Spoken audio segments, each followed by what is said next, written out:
nandun kami sa ultrasound kasi, nakakuha ako ng picture. Di ba may live? So, gumagalaw. Ito lang yung kaisa-isang picture na makikita mo tumitibok yung puso niya. Tapos niloop ko para play lang siya ng play. Tapos tuwing umaga, ayan, tinitingnan ko siya. Kaya talagang tinetreasure ko yun. Tapos ano na nangyari? Nalaman namin mababa yung heartbeat, 65 lang. So that same day, pumunta kami sa ospital, tinanay namin habulin. Baka ma-save pa yung baby. Ginawa namin lahat. Yun ang sinabi na may tinatawag na IVIG. So, inano namin. Trinay namin i-save. And then, ang sunod namin na check-up ay December 23. Yung sinasabi sa akin ni Alex yun, siguro naman di ako papalungkotin ni God kasi the next day, birthday niya. Sabi ko, ano ba yan? Parang mag-iintay ka na naman sa... Mag-aantay ka na. Diba? Ang hirap ng feeling na mag-aantay ka na naman. So pagkatapos noon, sinave namin. Siyempre, masaya ka, high hopes na baka bibigay sa atin bago magpasko. Pag-check natin, okay na. Nagkataon, a few days before, sabi ng doktor, ay, hindi pala ako pwede sa 23. Sa 28. Baka pwede natin i-move. So, syempre, hanggang 28, expecting ka, happy. Nakalutang ka lang. Di mo alam kung dire-diretso ba tong happiness o... Di ba? Kasi ganun yun eh, pag nag-iintay ka. Tapos, hindi ko lang din sinasabi sa kanya, meron akong... Mahilig talaga ako mag-research ng mga miracle stories tungkol sa pag ang heartbeat ba is 65, eh, may chance pa ba? Kasi when the heart starts beating, dapat 100 na or 100 above at a certain time. Pero nag-promise ako sa sarili ko after nun, Lord, hindi muna ako magre-research. Isusurrender ko, titiwala kami sa'yo. And si Catherine, lagi niya sinasabi, we claim it, no, na magiging okay. Pero lagi ko rin sinasabi, sabihin natin, let's surrender it. Kumbaga, huwag na tayong expect or ano. Ang hirap kasing ma-disappoint na naman. Ang hirap. So sabi ko, siyempre gusto natin na i-claim. No? Gusto natin, naniniwala talaga tayo sa Panginoon. Pero nasa sa Kanya pa rin eh. Kaya sabi ko, ang next prayer natin, dapat let's surrender it. Talagang, Lord, bahala na po kayo. Itong ano. So dumating yung December 28. Hindi ko makakalimutan yun. Magkahawa kami ng kamay. Pagpasok na gano'n, nakita na namin kagad yung embryo, yung baby. Pero wala na siyang heartbeat. And yung meron ng bago may color. Pag may walang color, wala na siyang life talaga. So nagkatingin na kami, gumalo na lang kami. We accepted it. Si Catherine, anong sinabi sa'yo? Si Catherine, yung unang ganyan, strong siya eh. Pero nung umuwi kami nung gabi, doon siya nagbe-breakdown eh. Kasi siyempre, everyday mong inaalagaan yung sarili mo, napakaalaga pa niya sa katawan. And then, diba? Anong sinabi mo sa kanya? Kasi naalala ko, yung kwento niya sa akin, nung second miscarriage or second na hindi natuloy yung pregnancy, pag ganun daw, tapos nakitang walang heartbeat, ang una mo daw ginawa is, gumano ka daw sa kanya. Kasi parang naghanap daw siya ng source of strength.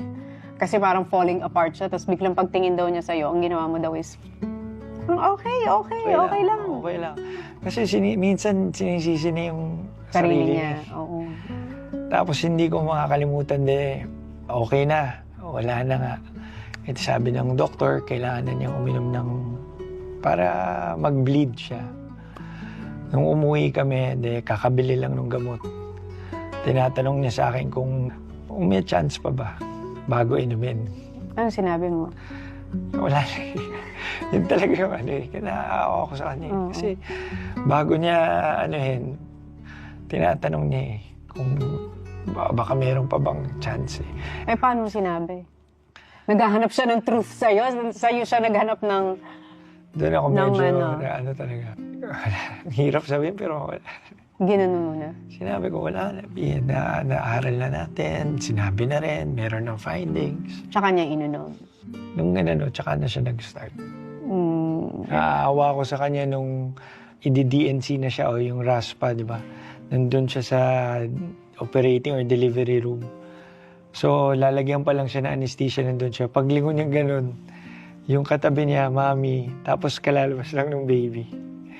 So, pumasok ako dun sa, tinawag ako ng nurse. Sabi sa akin, makita ko siya, nakabalot. Sabi ko, nilagyan na ba siya ng anesthesia?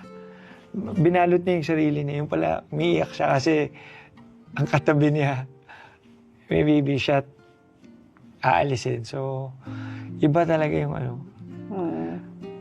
yun yung may mga moments talaga na medyo Tatatak yun sa'yo. Pero lahat to ng experience namin, mas lalong lumalalim yung relationship namin. So if I look back, noong 2019, para lang kami nagbabahay-bahayan sa Taytay. Parang laro-laro Nandiyan lang lang kami para sa isa't isa. Pero ngayon, mas lumalim. Nung isang gabi, nakapag-usap kami ng malalim talaga. Siguro pinalalim ni God. Pinalalim ni God. Yung alam mo yung sa pagtatanim, yung roots, pinapalalim niya. Para kahit anong bagyo dumating dun sa puno, hindi basta babagsak ang puno. Tingin ko nandun kayo sa yung lumalalim yung roots ng marriage, no? Mas hinahanda kami. Tsaka yung na wala munang laman, tapos nakakita kami naman. Siguro sana yung susunod, dire-diretso na. Oo nga. Pero alam mo, marahil ngayon sa mga nanonood sa atin, your journey dun sa having a baby also spoke to us ni Paul na it gives us a different perspective in life sa may mga anak. Yan yung experiences namin, ito yung nagpalakas sa amin bilang lumalim yung relationship bilang mag-asawa. At the end of the day, lagi ko sinasabi, kahit ang mangyari, biyayaan man tayo, hindi.